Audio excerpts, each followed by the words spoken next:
lamang 'yan dahil nga nakakabwisit, nakakainis itong taong ito. Pag-usapan natin mga kababayan ang isa pang problema o isa pang, issue na nangyari. Eto, handa na ba mga kababayan itong si Robin Padilla dahil itong si Tito Sotto mga ka-GP Natics ay tila po ay, magsusulong para magkaroon ng hair follicle drug test or drug test randomly dito po sa Senado. Handa na ba si Boy Sili o nanginginig na ang kanyang tuhod magpa-hair follicle drug test mga kababayan? 'Di ba nabalitaan po natin.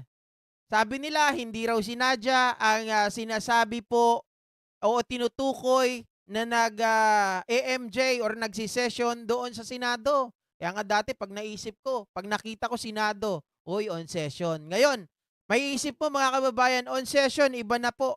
'Di ba? Nagjo-join session na pala. Oh, etong si Nadia katakataka, mga kababayan, kung hindi siya yung tao na tinutukoy sabi di umano nila Robin Padilla, eh bakit kaagad-agad pinag-leave ang taong ito? Mga kababayan, at bakit ang Sergeant of Arms ay siya po ang tinutukoy at siya ang pinapangalanan? At siya ay tawag dito, siya po ay pinagsasubmit ng kanyang explanation in 5 days. Hindi ba kayo nagtataka doon? Ha? Dahil ngayon, mga kababayan, pangalan na naman ng Senado ang nadadamay, pangalan na naman mga kababayan, institusyon na naman ng Senado ang nangunguna dyan sa mga issue. Etong si Tito Zen, mga kababayan, urges Senate to bring back random drug test for employees. Diba? Siyempre mga kababayan, maganda yan. Kasi kumbaga, bakit ba ipinatigil kasi yung random drug testing sa mga employees na yan? At sana hindi lang yung mga employees. Sana yung mga kababayan, pati yung mga senador. 'Di ba? Oh. Manila, Philippines, it may be high time for the Senate to revive the random drug testing or drug tests among its employees in light of the alleged marijuana use incident inside its premises.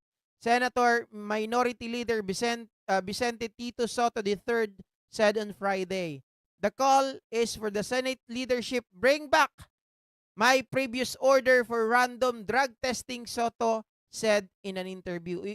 Dati kasi mga kababayan, may panukala din yan nila Tito Zen nung kapanahunan pa nila. Ewan ko bakit nagbago bigla mga kababayan na yung mga employee dyan sa Senado ay hindi na nila nira-random na drug test. Di ba? When he was Senate President, Soto said the Senate Office of the Sergeant at Arms or SAA would undertake an optional drug test for senators and random test for employees. Kita nyo? Maganda nung panahon ni Tito Soto kasi mga kababayan, hindi lang random test for employees, may random test din sa mga senator. Ngayon wala na eh. 'Di ba? Parang free to go. Oh, gumamit ka lang hanggang gusto mo. Oh, 'wag ka lang papahuli. Oh, when I was no longer there, they remove it, he said in a separate text message. So ibig sabihin, mga kababayan, talagang inalis nila 'yon. Ano ba 'yon? Inalis intentionally? Para walang mahuli? Oh. Now that he is back in the Senate, he was shocked to hear reports there that there was an alleged incident of marijuana use right inside the building. Sabi niya ganon, "That's embarrassing. That's really embarrassing," sabi ni Soto, mga kababayan. Aba, talagang embarrassing talaga yan. Akalain nyo, mga kababayan, mga ka-GP Natics, doon sa loob ng Senado, eh hindi na nila ginalang ang institusyon na yan. 'Di ba? Ang lakas ng loob.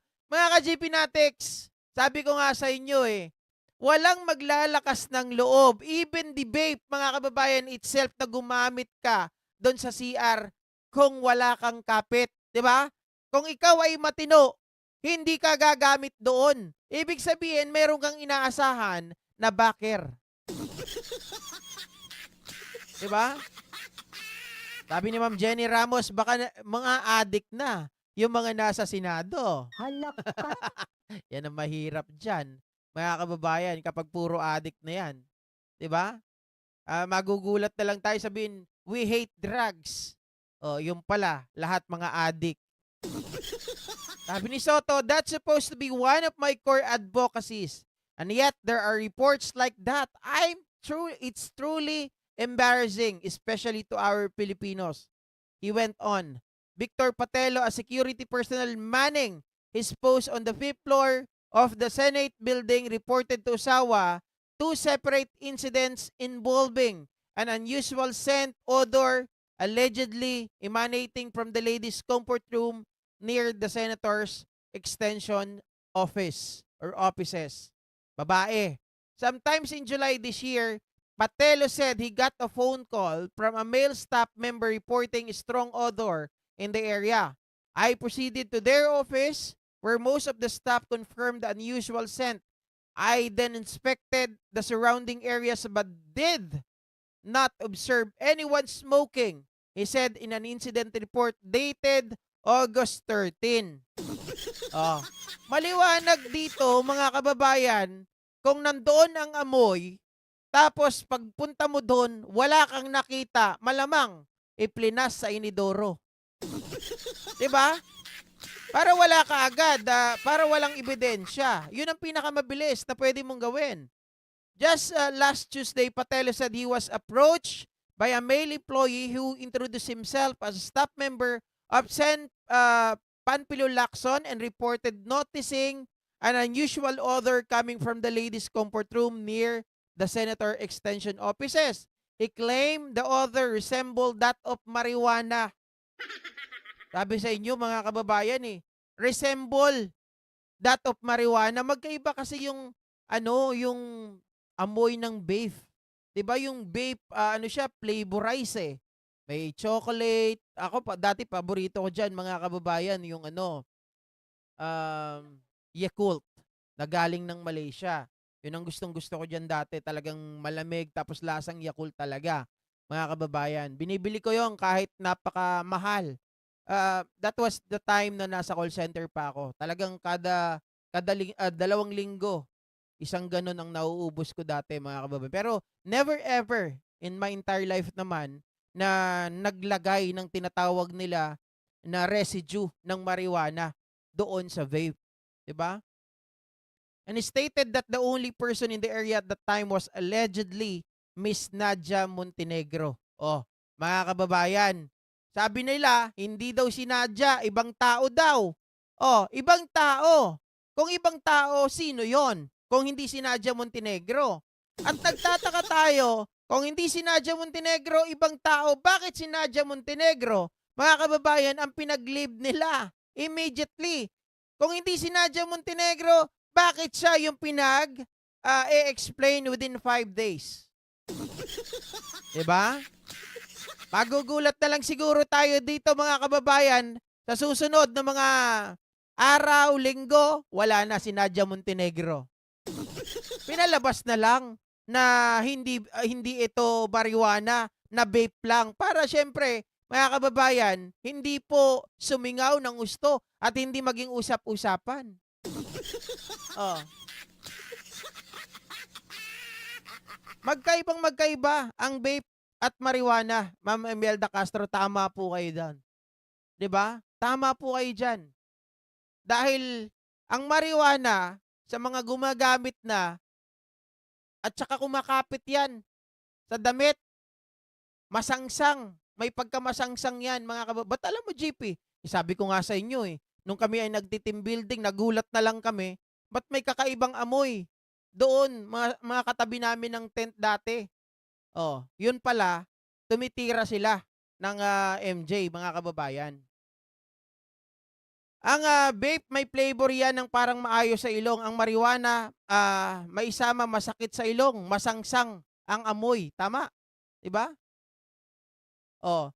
Ako rin ang inala ko pinag-leave nila si Nadia, mga kababayan, to avoid yung mga usap-usapan. At the same time, syempre, mga ka-GP Natics, pwedeng, 'di ba? Mag-ano na siya, maglinis na siya ng katawan. uminom ng, tawag dito, sterilize, uminom ng, buko juice, linis kaagad 'yun.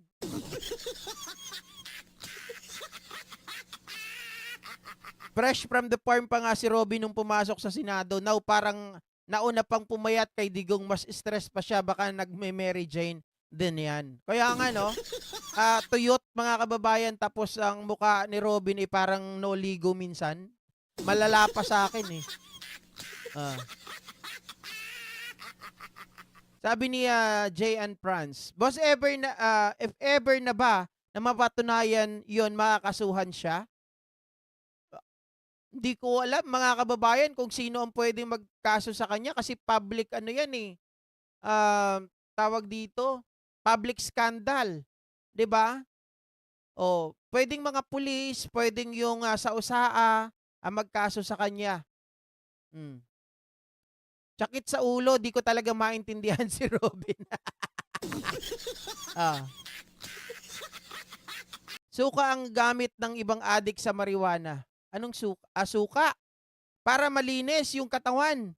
Kapag, tumitira ng marijuana, aba ngayon ko lang nalaman 'yan, Ma'am Imelda Castro, Oh. Eto pa nga yung isang nakikita ko diyan, iniisip ko kahapon pa, mga kababayan, mga ka-G Fanatics. Ito ay hindi malisyoso, ha, nagtatanong lamang tayo. Alam natin sa interview ni, Julius Babaw, kung di ako nagkakamali, kay Nadia Montenegro, inamin niya na may anak sila ni, Baron Geisler.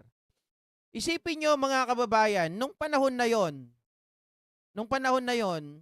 alam natin na talagang, talamak si Baron sa paggamit ng mga pinagbabawal na gamot, sa alak, sa ganyan. Kasi hinahamon niya pa nga si Basti Duterte, 'di ba, na maglabasan daw sila.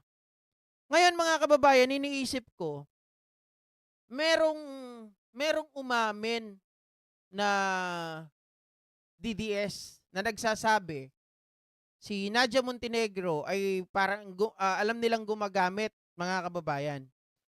Alam nilang gumagamit. Ngayon, sabi ko, hindi kaya, eto hinala ko lang naman, hinala ko lang. Hindi kaya kung bakit nagkaanak sila ni Baron, mga kababayan, ay nag-jamming sila noong panahon na yon. Tapos nung nag-jamming sila, ay siyempre may tama na ito, kasi alam po natin ang marijuana iba-iba ang tama. Okay? May tama yan na lakas kain. Meron yan. Merong tama din yan mga kababayan na yung iba ay takaw tulog. Okay?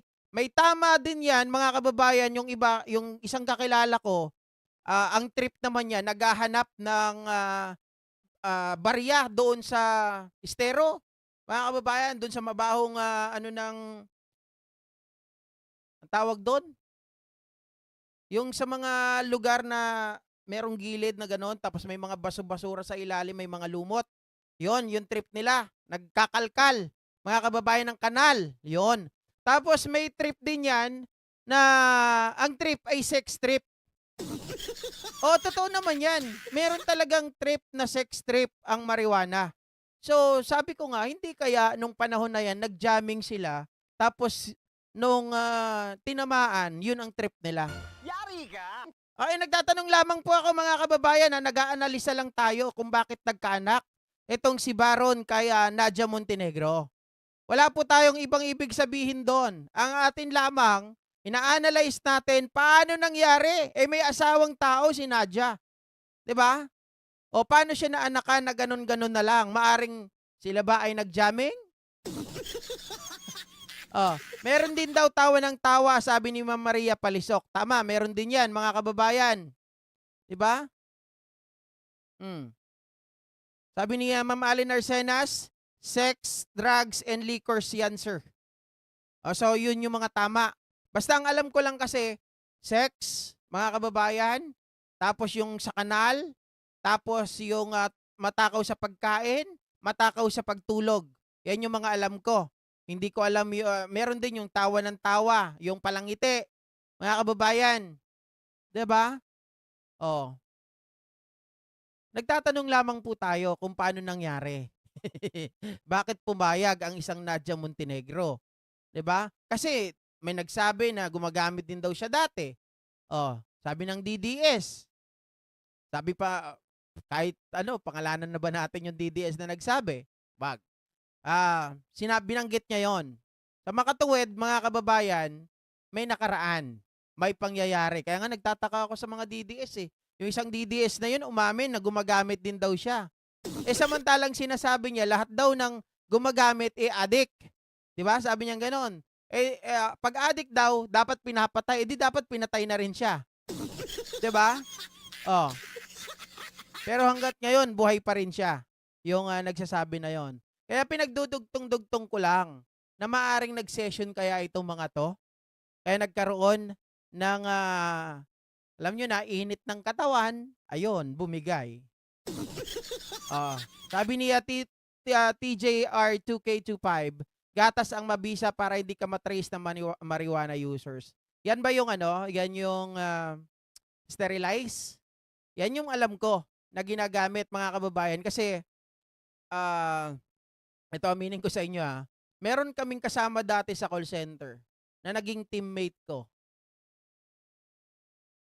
Yun ang ginagawa niya. Kapag halimbawa alam niya na mayroon na kaming random testing, mga kababayan, random testing ng yearly kasi nagkakaroon kami ng ng examination, test, drug test, PPE, mga kababayan. Ngayon, ginagawa niya, umiinom palagi ng ng sterilize. Tinatanong namin kung bakit, pampalinis daw. Ba't lilinisan mo yung katawan mo? O, alam mo na kung bakit. Kaya lang nga tinalikuran na ang pag-aartista kasi binahay siya ni former Caloocan Mayor Asistio. Wag suka, mapupurga ang bulate.